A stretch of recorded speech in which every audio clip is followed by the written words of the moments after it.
জান্নাতের 7টি স্তরের কথা ইসলামের বর্ণনায় পাওয়া যায়। প্রতিটি স্তরের জন্য আল্লাহ তাআলা ভিন্ন ভিন্ন বৈশিষ্ট্য ও নেয়ামত নির্ধারণ করেছে। এগুলোতে অবস্থান নির্ধারিত হবে মানুষের ঈমান, আমল এবং আল্লাহর রহমতের উপর ভিত্তি করে। জান্নাতের 7টি স্তর। 1. জান্নাতুল ফিরদাউস। এটি জান্নাতের সর্বোচ্চ এবং শ্রেষ্ঠ স্তর।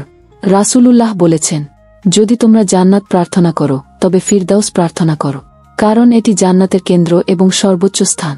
এর ছাদের উপর রয়েছে আরশ। বুখারী, মুসলিম। এই স্তর মূলত সেসব মানুষের জন্য যারা সর্বোত্তম আমল করে এবং আল্লাহর নিকট সর্বাধিক প্রিয়। 2. জান্নাতুল মাওয়া। এটি এমন একটি জান্নাত যা মুত্তাকিদের জন্য প্রস্তুত করা হয়েছে।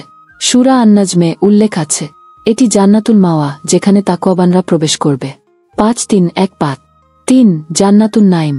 এই স্তর আল্লাহর অসীম নেয়ামতেপুর।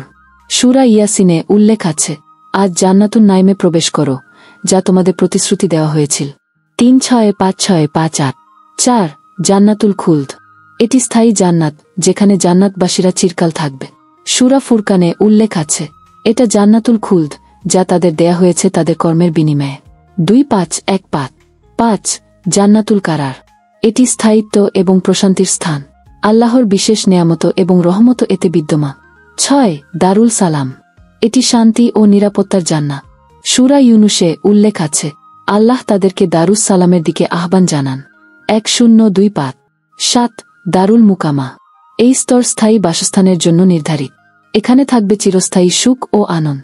সূরা ফাতিরে উল্লেখ আছে, এটি দারুল মুকামা যেখানে কোনো ক্লান্তি বা কষ্ট থাকবে না। 3-5-3-5।